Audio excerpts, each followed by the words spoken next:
Hello Titans, Mr. Cier here. I'm going to show you a super quick tutorial today in Photoshop. This is more or less a 1-day or 2-day project at most. It's going to start similarly to our zoo signs. As I'm speaking to you, I'm going to go to File, New, and we're going to call it SB1, which is for Scratchboard. It's actually a digital or virtual Scratchboard. My name, first name is Mr.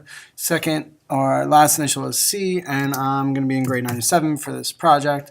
You should be in whatever grade you're in. I'm going to switch. Actually, I'm going to leave my dimensions alone. If I wanted a paper that was like a landscape portrait, this is the correct dimensions. If I wanted to be like a portrait of a person, I would switch these dimensions so the paper is taller than it is wide. But I'm going to keep it the way it is right now. All right, so here it is. So the first step is, just like our Zoo Signs project, we're going to locate our gradient tool and go inside of it by holding down the button, grab our paint bucket. We're going to change this color to something that we want our background to be. I'm going to go with this bright blue color here and drop it into my paper. I'm then going to go over to my paintbrush, and I'm going to, if I wanted to change the size of that, I could do so here. Whoops, right over here. But I think that size is pretty good. So I'm just going to change the color to maybe like maybe an orange. So we'll do close to school colors, like a light pastel versions of school colors. And then I'm going to create a design. Okay. Looks like somebody messed with my flow. Let's fix that. And then I'm going to create a design or a scribble and scribble all over my page. And I want to just make it look like it's evenly throughout.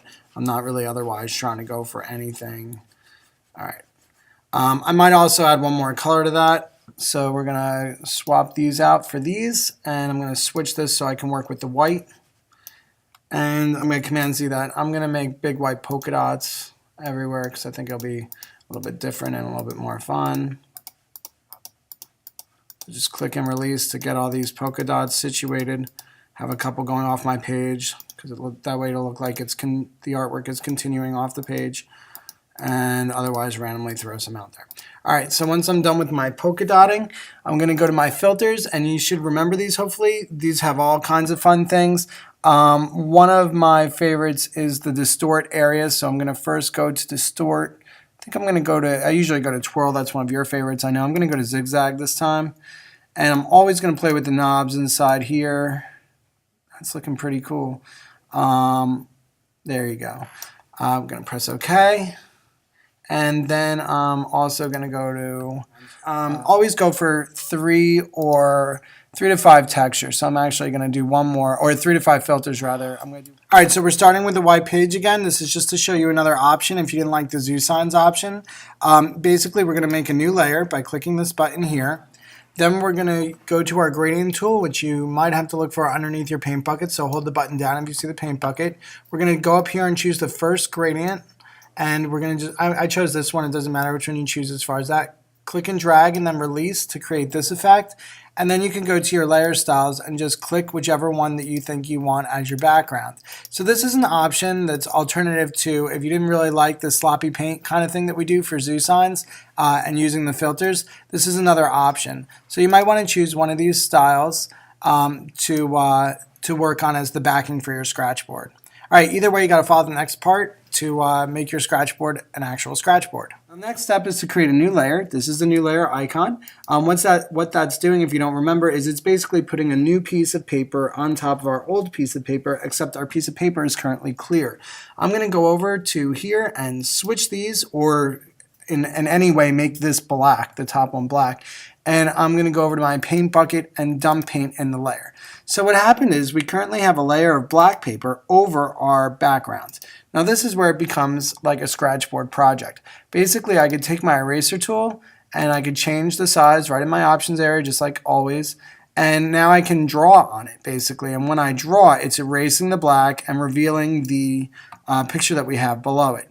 So I could do a little, this is going to be a cute little squirrel drawing that I'm going to do right here. And it's almost like I'm working in Scratchboard, or the face of a squirrel, hopefully, maybe. So this will allow me to draw pretty much whatever I want as if I'm drawing it like on a multicolor scratch board behind it.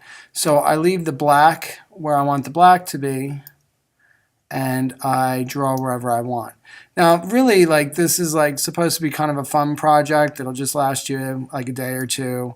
It's probably like almost like a reward project because not everybody will get to it.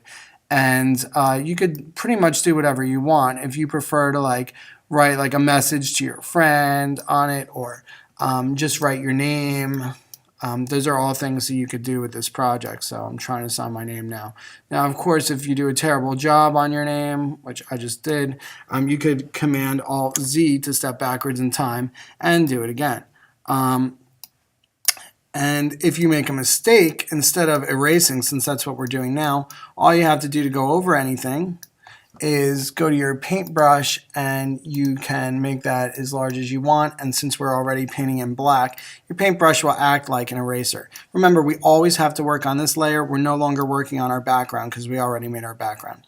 Anyway, that was just a fun thing that you can do if you have a few minutes in Photoshop and you're done with your project, but you want to maintain your time on task grade. So that's it for this video. If you'd like to leave any comments, please do so. As long as they're appropriate, I'd appreciate them. And that's it. Young Titans, have a great day, and I hope you enjoyed this.